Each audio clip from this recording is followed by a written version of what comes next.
Hello friends. आज का हमारा टॉपिक है जंप स्टेटमेंट। ये बहुत ही इम्पोर्टेंट टॉपिक है।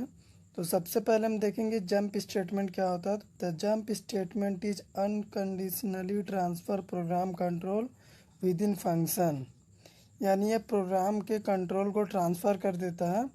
C language provides us multiple statements through which we can transfer the control anywhere in the programme.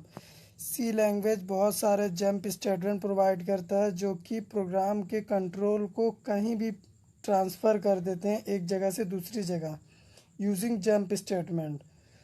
तो there are 5 types of jumping statement. तो यहाँ पे 5 टाइप का जंप स्टेटमेंट होता है जो कि हमने यहाँ पे लिखा हुआ। सबसे पहले हमने लिखा ब्रेक, फिर continue, return, go to, exit. ये 5 जंप स्टेटमेंट है जो कि क्या करते हैं, प्रोग्राम में किसी भी जगह से किसी भी जगह उसको शिफ्ट कर देते हैं कंट्रोल को। तो ब्रेक क्या करता है, break can be use to terminate the case in switch case. Switch statement के केस को टर्मिनेट करता है और jump out of a while और फॉर लूप, और फॉर लूप और वाइल लूप को भी जंप कर देता है ब्रेक स्टेटमेंट। तो चलिए देखते कंटिन्यू क्या करता है, start the next iteration of the loops. Continue statement loop के नेक्स्ट इटरेशन को स्टार्ट कर देता है, यानी जो कंडीशन आप देंगे उसको छोड़ के बाकी सब ये प्रिंट कर देता है। रिटर्न स्टेटमेंट क्या करता है हमारा, a return statement can return a value to the calling function. जो फंक्शन हमने कॉल किया हुआ है रिटर्न स्टेटमेंट उसको वैल्यू रिटर्न करता है। गो टू स्टेटमेंट क्या करता है, which transfer the program control from one statement to another statement. एक स्टेटमेंट से दूसरे स्टेटमेंट में प्रोग्राम के कंट्रोल को ये ट्रांसफ़र करता है गो टू स्टेटमेंट। एग्ज़िट क्या करता है हमारा, exit function terminate program execution when it is code. जैसे ही हम एग्ज़िट को कॉल करते हैं ये हमारे प्रोग्राम को टर्मिनेट कर देता है। It defines by the studio loop header file, यानी जैसे ही एग्ज़िट फंक्शन एग्जीक्यूट होता है प्रोग्राम हमारा टर्मिनेट हो जाता है। तो चलिए हम एक एक करके सारे जंप स्टेटमेंट का एग्जांपल देखते हैं। सबसे पहले हमने ब्रेक का देखना है, तो हमने हेडर फाइल डिक्लेयर करा has include studio dot H. उसके बाद हमने मेन फंक्शन बनाया, उस मेन फंक्शन के अंदर हमने एक वेरिएबल लिया है जो कि इंटीजर टाइप का है आई। तो हम लूप चलाते हैं 10 टाइम्स तक, हमें 10 नंबर प्रिंट कराना है, तो हम 10 टाइम्स लूप चला दिए। हमने लूप के अंदर एक कंडीशन दे रखा है, अगर हमारा आई का वैल्यू 5 हुआ तो ये ब्रेक कर जाएगा स्टेटमेंट। यानी हमारा जैसे ही आई का वैल्यू 5 हुआ हमारा कंडीशन ट्रू होगा, हमारा लूप ब्रेक कर जाएगा और प्रिंट कर देगा। तो यहाँ पे हमें वैल्यू प्रिंट में मिलेगी आई की 5 से नीचे, यानी 1 2 3 4 हमें यहाँ पे रिजल्ट में मिलेगा, क्योंकि जैसे ही आई का वैल्यू 5 होगा कंडीशन ट्रू होगा और प्रोग्राम ब्रेक कर जाएगा। तो देखिए हमें यहाँ पे 1 2 3 4 वैल्यू मिला, 5 पे आया तो वैल्यू ट्रू हुआ कंडीशन और हमारा प्रोग्राम ब्रेक कर गया। तो यहाँ पे हम एक और एक्सपेरिमेंट करते हैं। तो मैं लिखता हूँ आई इक्वल्स 3 और आई इक्वल्स 5। तो जब हम इसे एग्जीक्यूट कराएंगे तो हमें सिर्फ 1 और 2 वैल्यू प्रिंट में मिलेगी, क्योंकि जैसे ही आई का वैल्यू 3 होगा हमारा कंडीशन ट्रू होगा और ब्रेक कर जाएगा लूप। तो हमें यहाँ पे 1 और 2 वैल्यू प्रिंट में मिल गया। कोई भी एक कंडीशन एग्जीक्यूट होगा तो ये ब्रेक कर जाएगा स्टेटमेंट। तो यहाँ पे हमने ब्रेक स्टेटमेंट देख लिया। अब हम देखेंगे कंटिन्यू स्टेटमेंट। तो मैं ब्रेक की जगह यहाँ पे कंटिन्यू दे देता हूँ।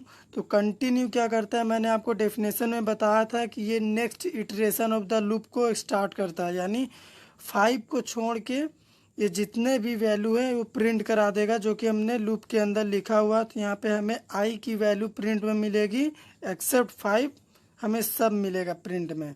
तो देखिए यहाँ पे हमें 5 नहीं मिला है क्योंकि हमने 5 को कंटिन्यू कर दिया, स्किप करा दिया। तो हमें 1 2 3 4 6 7 8 9 10 मिल गया। तो ये हमारा दो जंप स्टेटमेंट ब्रेक और कंटिन्यू हमने देख लिया। ब्रेक क्या करता है, स्विच केस और लूप के इटरेशन को ये करता है, कंटिन्यू इटरेशन को एग्जीक्यूट करता है। तो यहाँ पे हमने एक और कंडीशन दिया, तो यहाँ पे हमें 3 और 5 दो वैल्यू स्किप कर दिया कंटिन्यू स्टेटमेंट, यानी जो भी कंडीशन मिलेगा उसे स्किप कर देगा। उसके बाद अब हम चलिए देखते हैं रिटर्न स्टेटमेंट क्या करता है। तो उसके लिए हमने प्रोग्राम बनाया हुआ है एडिशन का। तो हमने एक ऐड फंक्शन बनाया जिसमें हमने दो इंटीजर वैल्यू को पास करा है।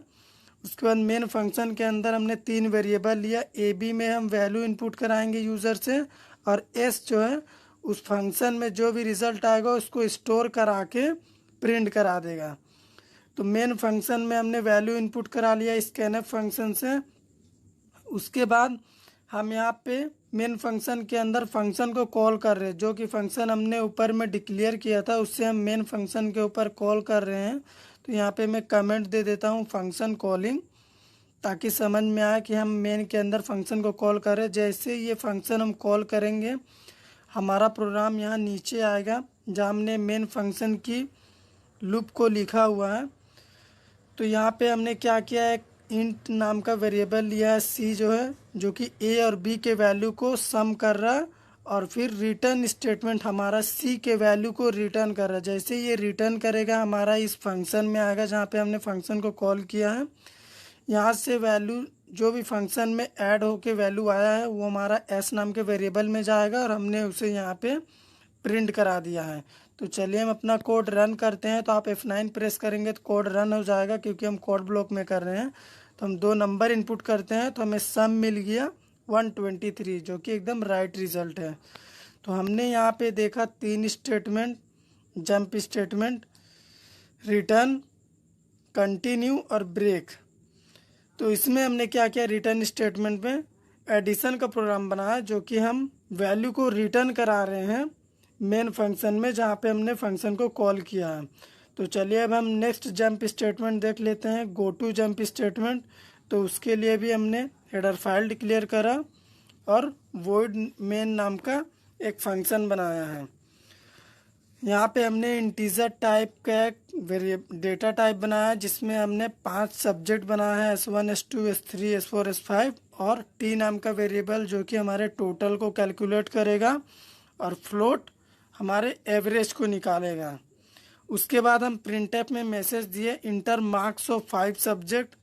तो यहाँ पे स्कैनफ फंक्शन से हम इनपुट करा लेते हैं स्कैनफ में 5 सब्जेक्ट के वैल्यू को।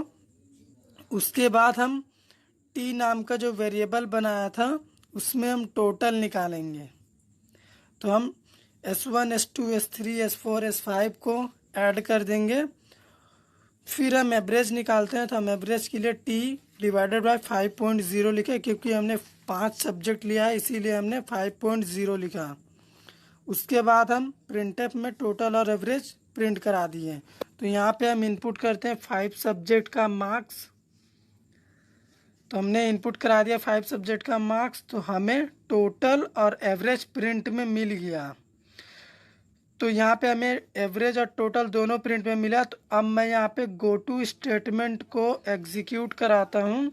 तो मैं गो टू स्टेटमेंट में जंप करा देता हूँ एवरेज को, यानी अब हमारा एवरेज प्रिंट नहीं करेगा, केवल हमें टोटल मिलेगा और हमारा प्रोग्राम एग्जीक्यूट हो जाएगा, क्योंकि हमने गो टू स्टेटमेंट में एवरेज को जंप करा दिया है। और गो टू स्टेटमेंट के वेरिएबल जो हमने लोल लिया है उसको आप कोलन से बंद करिएगा जहां तक आपको एग्जीक्यूट कराना है।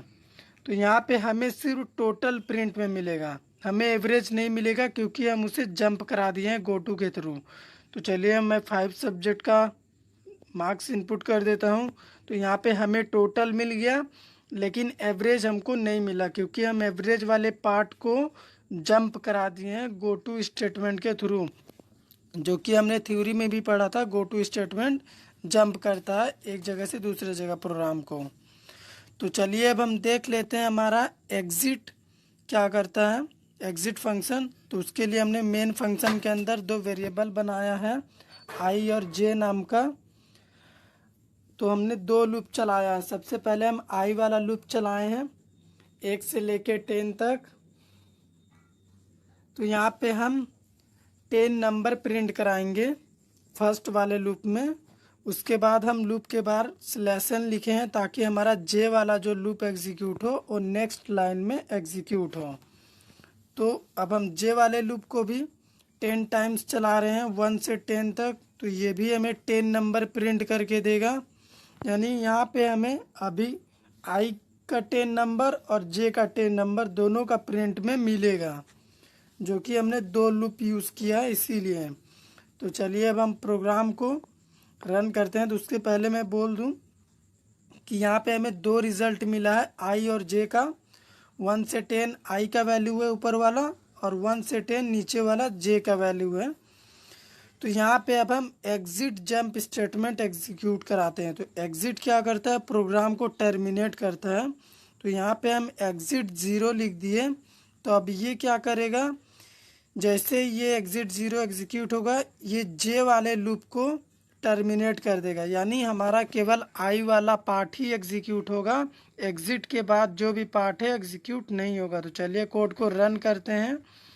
तो रन किए तो हमें सिर्फ आई का रिज़ल्ट मिला और जे वाला लूप का जो स्टेटमेंट था वो टर्मिनेट कर दिया एग्जिट जंप स्टेटमेंट।